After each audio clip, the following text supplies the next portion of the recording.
capítulo de número 3.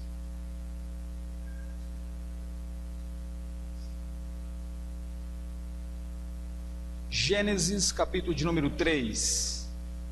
Nós veremos os 15 primeiros versículos desse texto.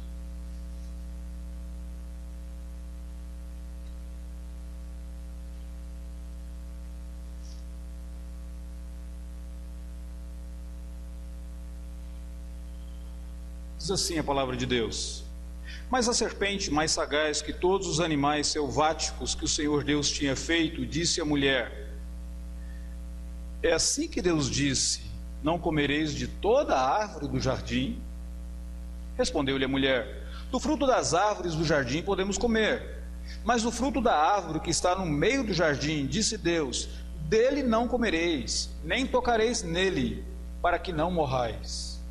Então a serpente disse à mulher: É certo que não morrereis, porque Deus sabe que no dia em que dele comerdes, se vos abrirão os olhos, e como Deus sereis conhecedores do bem e do mal.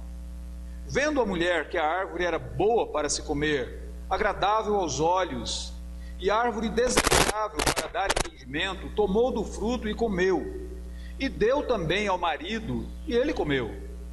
Abriram-se então os olhos de ambos, e percebendo que estavam nus, coseram folhas de figueira e fizeram cintas para si. Quando ouviram a voz do Senhor Deus, que andava no jardim pela viração do dia, esconderam-se da presença do Senhor Deus, o homem e sua mulher, por entre as árvores do jardim. Então o Senhor Deus chamou ao homem e perguntou: Onde estás? Ele respondeu: Ouvi a tua voz no jardim, porque estava nu e tive medo e me escondi. Perguntou-lhe Deus: Quem te fez saber que estavas nu? Comeste da árvore que te ordenei não comesses? Então disse o homem: A mulher que me deste por esposa, ela me deu da árvore e eu comi. Disse o Senhor Deus à mulher: Que é isso que fizeste? Respondeu a mulher: A serpente me enganou e eu comi. Então o Senhor Deus disse à serpente: Visto que isso fizeste, maldita és entre todos os animais domésticos, e o és entre todos os animais selváticos. Rastejarás sobre o teu ventre e comerás pó todos os dias da tua vida. Porém, inimizade entre ti e a mulher, entre a tua descendência e o seu descendente. Este te ferirá a cabeça, e tu lhe ferirás o calcanhar. Vamos orar? Senhor, esse texto da tua palavra é tão rico, é tão profundo. Nós não conseguimos compreendê-los sem a ação e a iluminação do teu Espírito Santo sobre nós nessa manhã.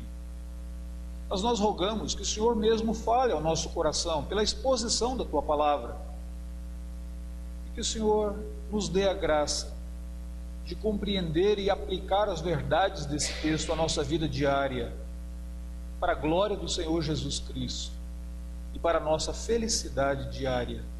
Em nome de Jesus nós oramos. Amém, Senhor. Os evangelhos evidenciam que a encarnação de Jesus Cristo, o nascimento de Jesus Cristo, foi celebrado tanto no céu quanto na terra. É interessante que quando você lê, especialmente o evangelho de Lucas, você percebe que anjos desceram, e aqueles anjos anunciaram o nascimento de Cristo aos pastores que estavam na região. Então o céu celebrando o nascimento, a encarnação do Senhor Jesus Cristo. Depois você observa que o próprio cosmos celebrou. Uma estrela surgiu, e aquela estrela apareceu para alguns magos no Oriente, e ela guiou aqueles magos até onde o Messias, até onde Jesus havia nascido. Provavelmente aquilo durou cerca de 2 anos. Quando os magos chegaram em Jerusalém, Jesus já deveria estar com a idade de 2 anos, por isso que Herodes tão amedrontado ficou, que ele mandou matar as crianças de 2 anos abaixo, para não ter nenhuma possibilidade na perspectiva dele de que o Messias continuasse, se tornasse o rei de Israel. Depois você observa que os pastores também como seres humanos, eles foram apressadamente testemunhar o nascimento do Senhor Jesus Cristo.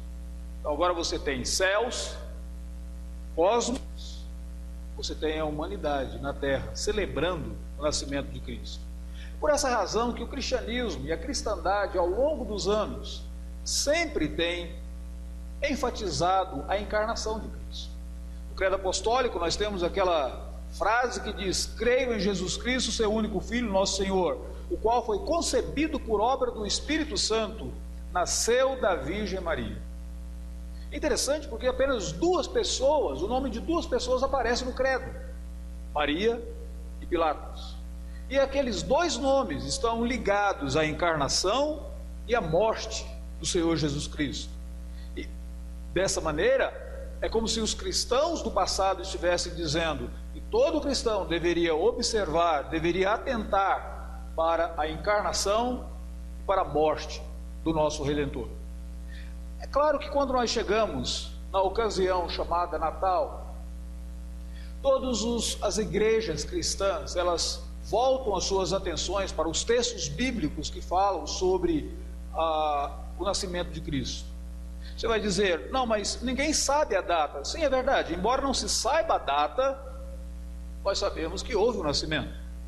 Você pode até dizer: olha, não sei se o significado correto seria esse, como as igrejas procuram celebrar o nascimento de Cristo, com cantatas, peças aqui e dali e tal, mas o fato não é a própria discussão do meio correto, é só a observação de que é uma data onde a cristandade procura observar. Você poderia até dizer: não, essa data foi esvaziada, o significado dela foi esvaziado pelo consumismo, pelo mercantilismo, pelo marketing. Mas isso ainda não anula, não erradica o fato de que Cristo de fato nasceu. E algumas pessoas ainda poderiam dizer: olha, algumas das celebrações dos cristãos estão repletas de cerimonialismo, muito errada. Tudo bem, podemos até admitir. Isso não significa que nós não devemos voltar para a Escritura Sagrada e procurar saber algo sobre a encarnação de Cristo Jesus. O evento da encarnação de Cristo foi tamanho que ele é uma contínua celebração, um contínuo convite, para celebração por parte da igreja. Quando você pensa no fato de que Cristo se encarnou para a nossa redenção, isso já deveria gerar no meu coração, no seu, tamanha alegria que seria isso um convite para celebrarmos. Mas para compreendermos corretamente a encarnação, a doutrina da encarnação, do nascimento, nós temos que fazer algumas perguntas. Por exemplo, por que Cristo se encarnou? Qual que foi a razão da encarnação de Cristo? Qual foi o objetivo da encarnação do Senhor Jesus? Essas perguntas, elas têm produzido obras e mais obras. Aliás, um clássico tentando responder essas perguntas é uma obra de Anselmo da Cantuária, que faleceu em 1109, quando ele escreveu um livro, Por que Deus se fez homem? Por que Cristo se encarnou? Se você observa e levanta essa pergunta, é claro que um texto que está logo no início da Bíblia, mas a resposta a isso, melhor delas, talvez esteja lá no finalzinho da Bíblia, quando o apóstolo João, aquele discípulo amado do Senhor Jesus Cristo, escrevendo a sua primeira carta, no capítulo de número 3, ele diz assim: para isso se manifestou o Filho de Deus, para destruir as obras do diabo. João diz que Jesus Cristo se encarnou, Jesus nasceu para destruir as obras do diabo. E aí você tem então uma outra pergunta, não é? Quais eram as obras do diabo? O que o diabo de fato fez, que necessitava agora que Deus se encarnasse, nascesse, assumindo a forma humana e morresse na cruz do Calvário? Qual foi a obra do diabo? E Gênesis capítulo 3 nos fala sobre isso. E provavelmente quando João escreveu aquela primeira carta dele, dizendo que para isso se manifestou o Filho de Deus para destruir as obras do diabo, provavelmente ele tinha em mente o texto de João capítulo 3, por duas razões. Primeiro, porque lá ele fala de uma semente divina, de um descendente divino. E no versículo de número 15 de Gênesis capítulo 3, Deus diz: eu porei inimizade entre ti e a mulher, entre a tua descendência, e a palavra aqui melhor seria entre a tua semente. Lá ele falou sobre a semente, agora ele fala aqui de novo sobre a semente, e o seu descendente, e este ferirá a cabeça, e tu lhe ferirás o calcanhar. Mas também, lá naquela carta de João, logo depois que ele fala do propósito da manifestação de Cristo Jesus, ele faz uma referência à história de Caim matando Abel. Capítulo 4 de Gênesis, olha aí, você tem a história de Caim se levantando e matando Abel. Então, provavelmente, quando João escreveu aquela carta, na mente dele, ele tinha aquela perspectiva de que as obras do diabo, que o Filho de Deus veio para destruir, são essas obras que foram lançadas logo no início, logo no livro da origem, Gênesis capítulo 3, o que o diabo de fato fez. Aqui nesse texto nós temos o relato, a narrativa, de como o pecado, ele encontrou acolhida, como que ele entrou na humanidade. É claro que o pecado ele não começou na humanidade. O próprio fato de Satanás estar aqui agora como tentador já indica que o pecado começou no mundo angelical. A rebelião, ela foi, antes de mais nada, uma rebelião espiritual, no mundo angelical, Satanás se rebelando contra Deus, e depois Satanás agora tentando o homem e a mulher, coroas da criação de Deus, para que esses também pecassem, se rebelassem contra Deus. Mas aqui nós temos, como a Bíblia Sagrada, ela não está contando a história do mundo angelical, mas a Bíblia Sagrada está contando os fatos que acontecem aqui na terra. Nós temos em Gênesis 3, essa narrativa da entrada do pecado no mundo. E a ideia que o escritor nos traz aqui, é que essa entrada do pecado no mundo foi por meio de um tentador, das obras malignas de Satanás. E no finalzinho, no versículo de número 15, o escritor ainda diz que Deus tomou a iniciativa e fez uma promessa, dizendo assim: eu porei inimizade entre ti e a mulher, entre a tua descendência e o seu descendente, este descendente ferirá a cabeça, e tu lhe ferirás o calcanhar.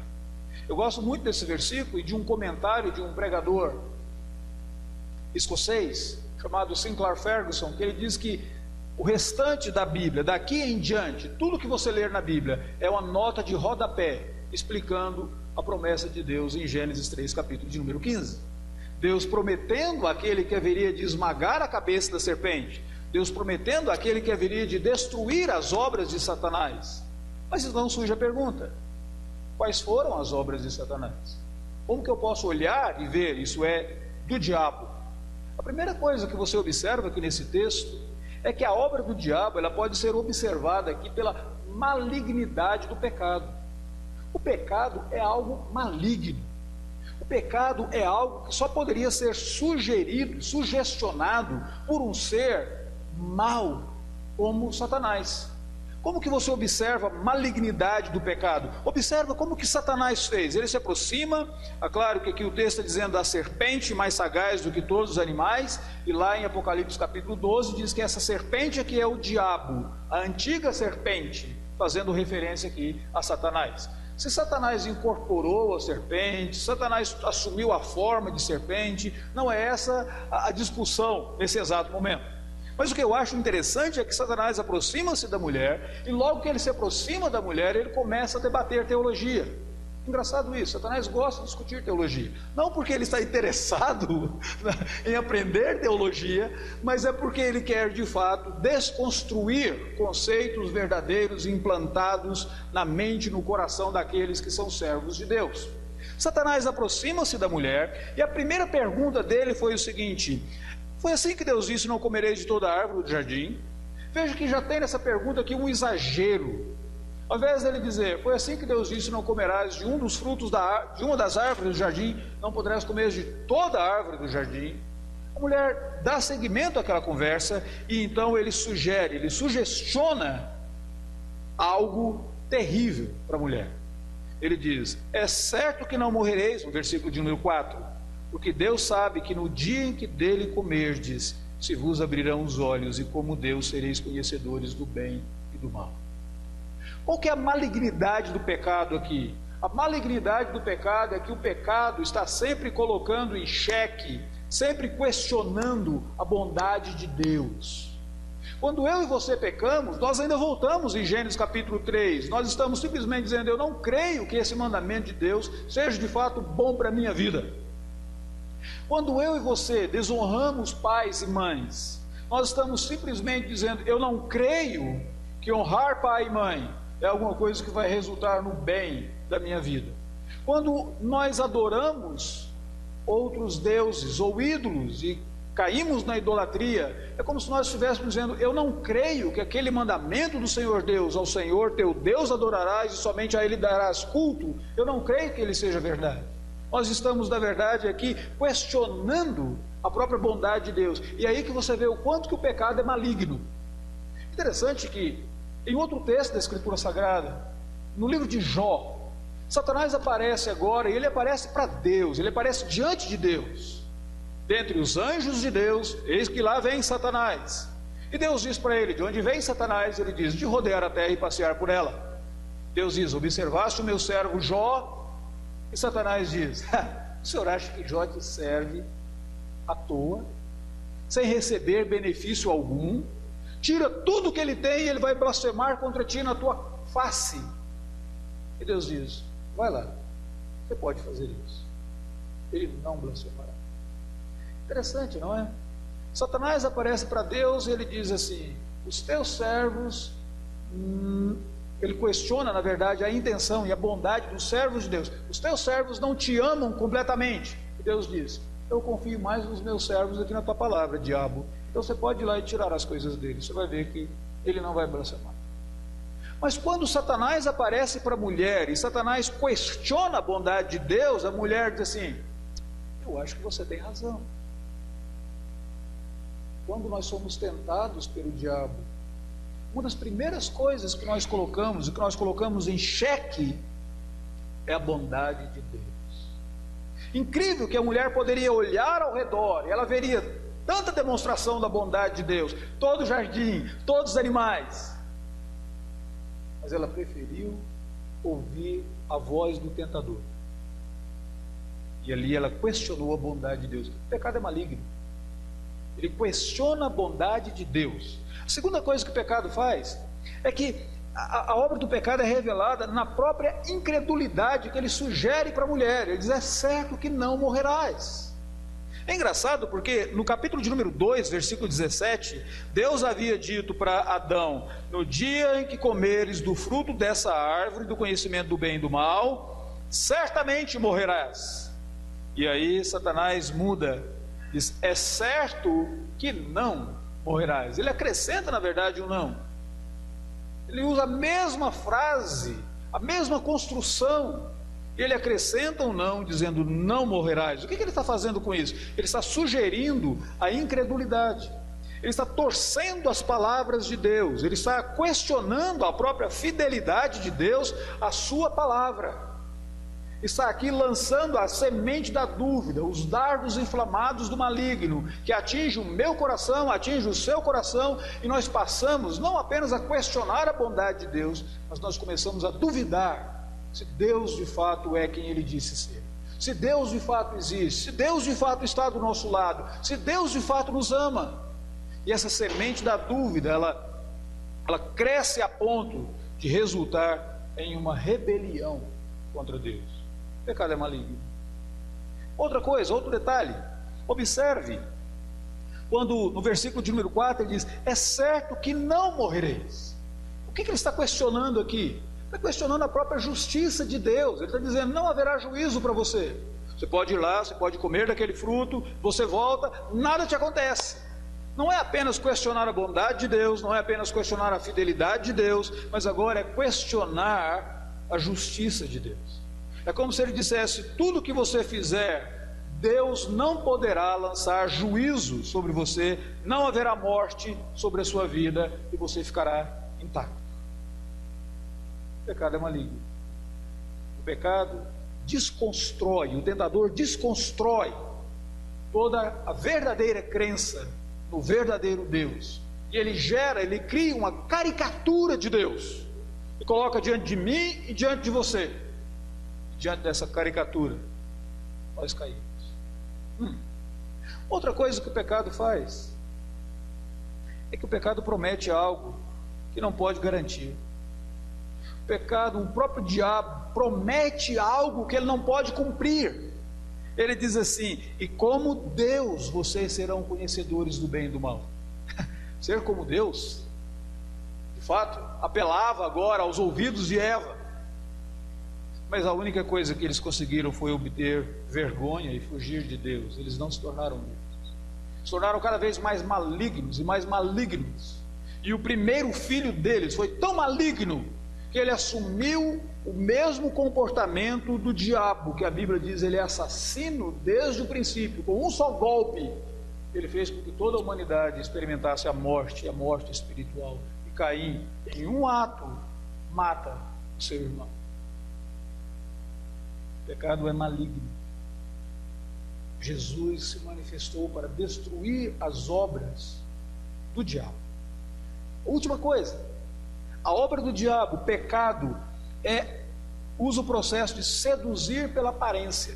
Observe o versículo de número 6. Vendo a mulher que a árvore era boa para comer, agradável aos olhos, desejável para dar entendimento, tomou do fruto e comeu, e deu também ao marido, e ele comeu. Já observou que Satanás sempre nos tenta apelando para os nossos sentidos? Visão, audição, olfato, tato. Ele sempre apela para os nossos sentidos, para coisas concretas que você pode ver e tocar, sentir. Ele sempre tenta seduzir pela aparência. E no momento em que nós estamos sendo tentados pela aparência, a tendência que nós temos é nos esquecermos de um mundo espiritual, nos esquecermos de uma vida eterna, nos esquecermos de uma realidade outra, que não essa aqui. Nós ficamos tão impressionados com o óbvio ao nosso redor, nós esquecemos das próprias promessas de Deus. O pecado é maligno.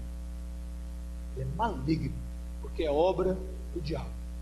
Segunda coisa que você observa aqui nesse texto é que você vê a obra do diabo quando você observa a perversidade das consequências do pecado. O pecado ele não é apenas maligno, mas as suas consequências, os resultados do pecado, eles são perversos. A Bíblia diz que o salário do pecado é a morte, mas não é apenas esse salário do pecado, existe uma perversidade envolvida agora nas consequências desse pecado.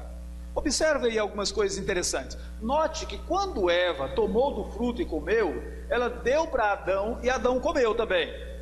Quando Deus questionou Adão dizendo: onde estás? Quem te fez saber que estava nu? Ele diz assim: a mulher que tu me deste. E Deus diz para a mulher: mulher, o que você fez? A serpente que o Senhor colocou aqui no jardim, foi ela que fez isso, não fui eu. Você já prestou atenção que no momento da queda, Eva é solidária. Ela come e dá para o outro, e ele come também. Mas no momento de assumir a responsabilidade, o pecado é antissocial. Ele acusa outros. O pecado é solidário na hora da queda, e ele é antissocial no momento de assumir a responsabilidade. No momento de cometer o pecado, pessoas se unem como cúmplices na desobediência, quebra da lei, mas no momento de assumir a responsabilidade, começa a acusar umas às outras. E Adão compartilhou do fruto, mas depois ele se volta contra a própria mulher. As consequências do pecado, elas são perversas. Isso é perversidade. Uma outra coisa que você observa: o pecado rouba a inocência. E no lugar da inocência, ele coloca um medo, uma vergonha terrível. Observe que quando eles comeram do fruto, o texto diz assim, que abriram-se os olhos e eles perceberam que estavam nus. E depois o texto diz que quando eles ouviram a voz do Senhor, que andava no jardim pela viração do dia, esconderam-se da presença do Senhor. E Adão diz: eu ouvi a tua voz no jardim porque eu estava nu e tive medo. Me escondi. Primeira vez na Bíblia que aparece a expressão medo. Por quê? O que aconteceu? Aconteceu que aquele pecado de fato mudou Adão e Eva, mas ele não mudou para o melhor. Eles não se tornaram deuses. De fato, eles mudaram para o pior. A inocência deles foi roubada, foi retirada, e no lugar da inocência ficou um pavor, um medo terrível. Agostinho, Santo Agostinho dizia que o pecado é deprivatio boni, é a privação do bem. E aquele bem que eles tinham, da comunhão com Deus, da inocência que eles tinham, eles perderam. A paz interior resultante da pureza que eles tinham, eles perderam. E no lugar daquela pureza, o que foi colocado? Um cárcere do medo. E eles se tornaram prisioneiros do medo e da vergonha que eles tinham ali naquele exato momento. É a mesma coisa que o pecado faz conosco. Ele rouba de nós as nossas virtudes, rouba de nós a nossa pureza, rouba de nós a nossa santidade. E no lugar fica um pavor, medo. A terceira coisa que você observa, a perversidade do pecado, é que ele rouba a nossa comunhão com Deus. É engraçado que Deus passeava ali pela viração do dia e ele tinha aquele diálogo com Adão e Eva. Mas agora eles escutam barulhos dos passos de Deus no jardim e eles se escondem, eles fogem de Deus. E o homem passa a ser um fugitivo do Senhor Deus continuamente. O pecado rouba a alegria da comunhão com Deus. Você prestou atenção que quando você olha para um irmão, uma irmã que está de repente se afastando da fé, se envolvendo num procedimento pecaminoso, ele já não consegue ler mais a Bíblia, ele já não consegue mais ir à igreja, ele já não consegue mais ter comunhão em coisas, comunhão dos santos, e ter comunhão em coisas santas. Essas coisas para ele tornam-se difíceis, tornam-se tormentos para ele. Um hino cantado dói aos seus ouvidos. Por quê? Porque ele está em uma jornada de fuga de Deus. Está se distanciando cada vez mais, e tudo que lembra Deus, de fato, torna-se ofensivo para essa pessoa. O pecado rouba de nós a alegria de termos comunhão com Deus. E o pecado ainda faz mais. O pecado é tão perverso que ele é egocêntrico. Os teólogos da Idade Média tinham uma frase para descrever o pecado. Em latim eles diziam: pecado é encurvatus in si. Eu digo, que termo técnico fantástico para descrever egoísmo. Porque a tradução é encurvado para dentro de si. Olhar para o seu próprio umbigo, olhar para você mesmo, desconsiderar todos que estão ao seu redor. E veja o que acontece com Adão e Eva. Deus diz para Adão: quem te fez saber que estava nu? Comeste da árvore que eu te ordenei não comesse? Adão diz assim: foi Eva que me deu, foi a mulher que o Senhor me deu. Por que Adão não disse: meia culpa, eu assumo que realmente eu comi lá, eu aceitei, pronto. Mas ele diz: não, foi a mulher que o Senhor me deu. E Deus vira para a mulher e diz assim: mulher, o que você fez? Ela diz: foi a serpente que o Senhor colocou aqui no jardim. Eu fico imaginando, às vezes, a Bíblia não fala, mas às vezes eu penso, se Deus perguntasse para a serpente, ela teria dito mais ou menos assim: quem mandou deixar eu entrar aqui? Em outras palavras, cada um vai jogando a culpa até o ponto da culpa ficar para Deus. Por quê? Porque o pecado é egocêntrico. Quando eu e você estamos envolvidos no pecado, os nossos olhos estão voltados para nós mesmos. Nós nos vemos uma mera vítima da situação, vítima dos outros ao redor. Os outros que nos fizeram assim. E começa aquele jogo de acusação: você é isso, você é aquilo, foi fulano, foi Beltrano, e assim aquele jogo todo de acusação, na tentativa de se auto-justificar, ao invés de pedir perdão e receber a justificação que vem de Deus. Tentativa de auto-justificar. Em último lugar, o pecado é tão perverso que a consequência do pecado é a entronização de si mesmo. Sabe o que Adão e Eva fizeram?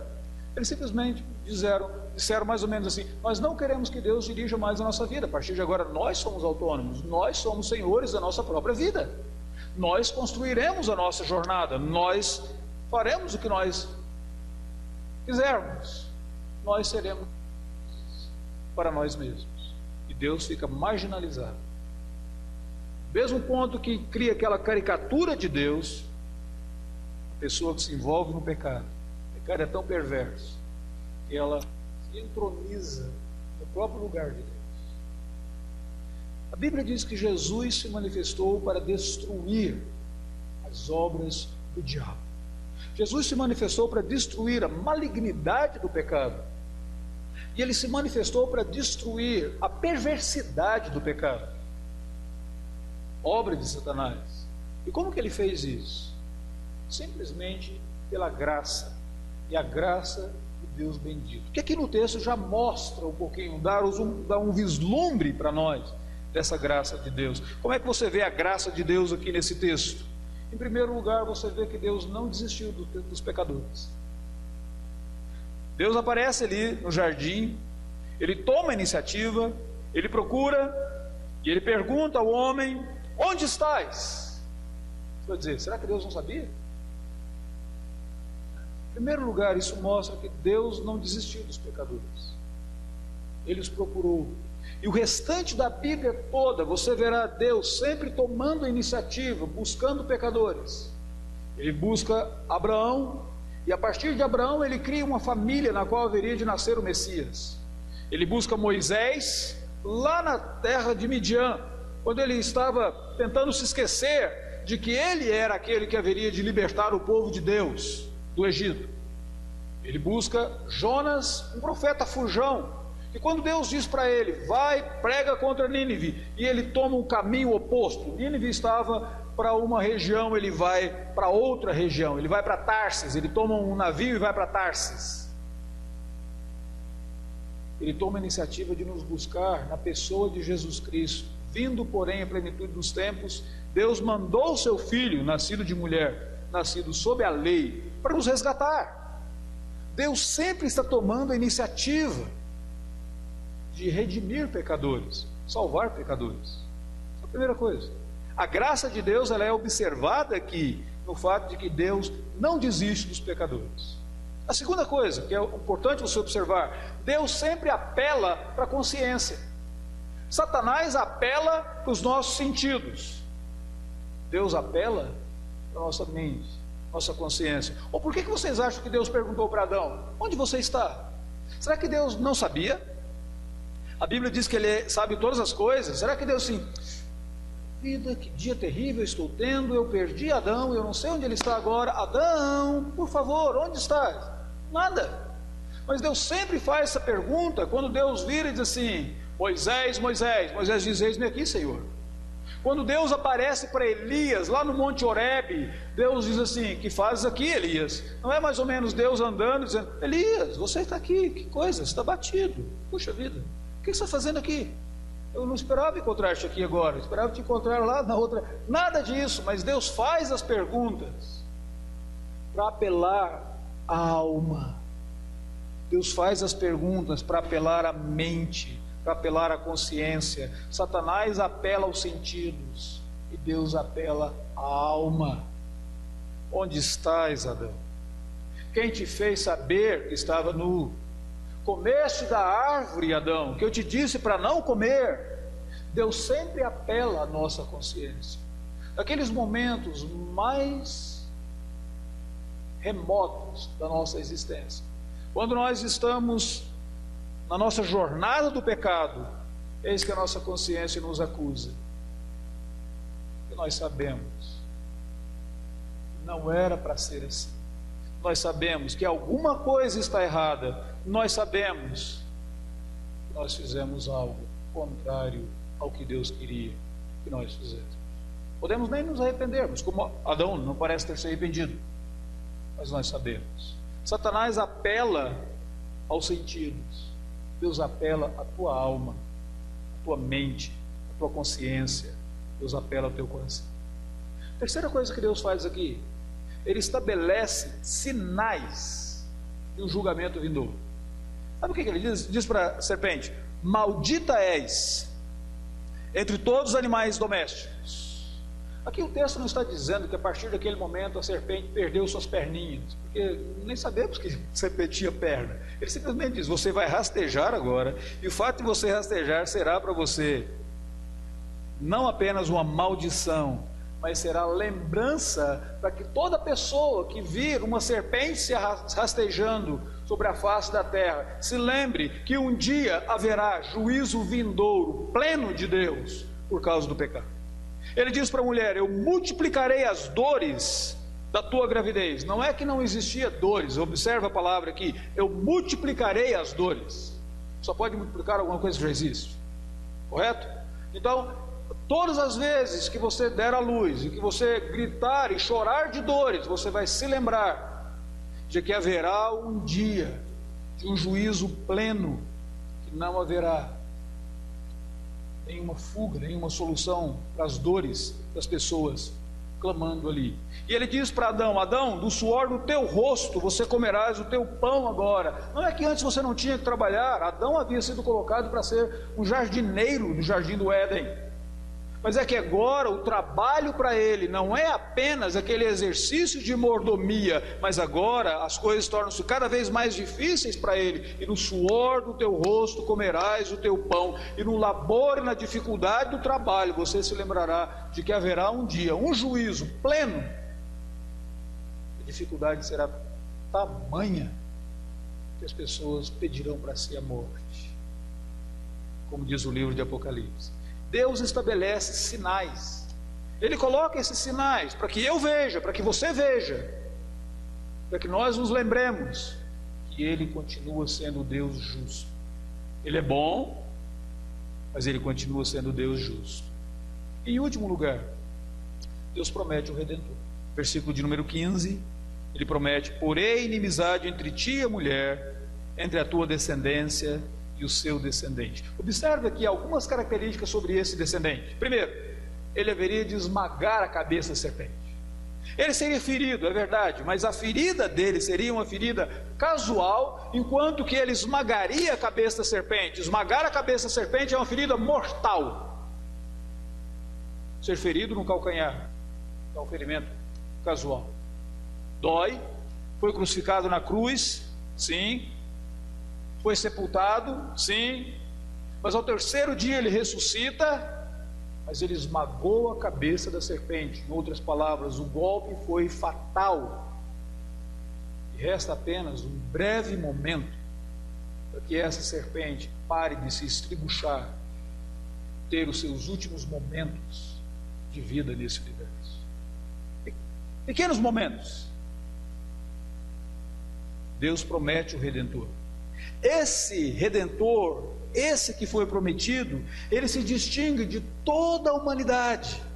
Observe a frase aqui: porém inimizade entre ti e a mulher, entre a tua descendência e o seu descendente. É o descendente, não são os descendentes. A ideia é que ele é distinto de toda a humanidade. Não há ninguém semelhante a ele. O profeta Isaías diz: não havia nenhuma beleza nele que nos agradasse. E agradou o Senhor Deus moê-lo. Mas ele foi levado pelas nossas dores, por causa das nossas enfermidades, por causa do nosso pecado. Ele é distinto de toda a humanidade, verdadeiramente Deus, verdadeiramente homem, Senhor Redentor. E a última coisa que eu queria que você observasse: olha a ironia de Deus. Satanás introduziu o pecado na humanidade através da mulher. Sabe o que Deus faz? Ele diz: o Redentor virá da mulher. Ele diz assim: o descendente dela ferirá a tua cabeça.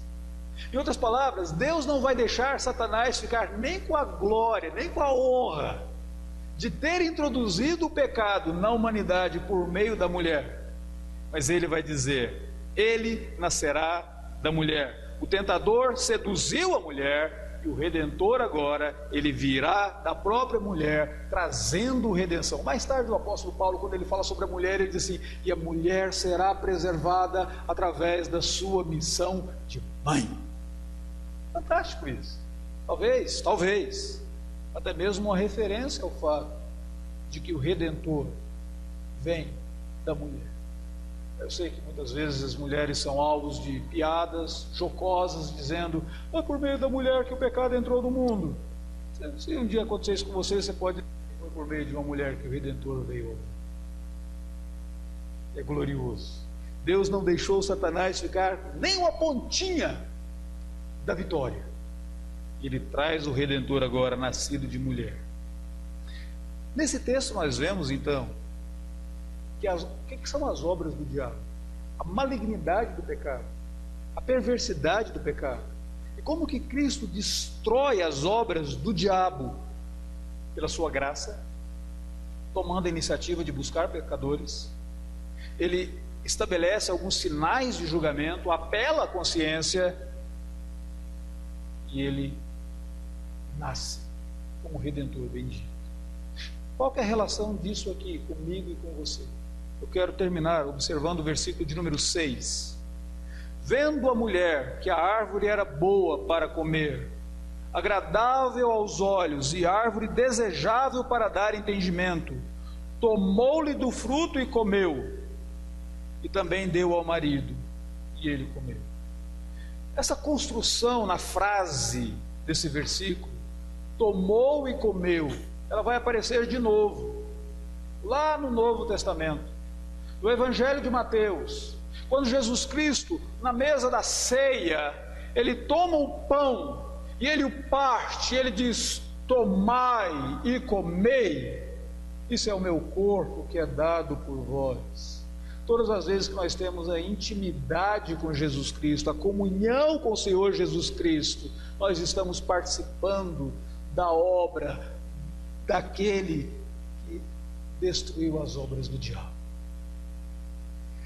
O diabo tentou a mulher dizendo, fazendo com que ela tomasse e comesse do fruto proibido.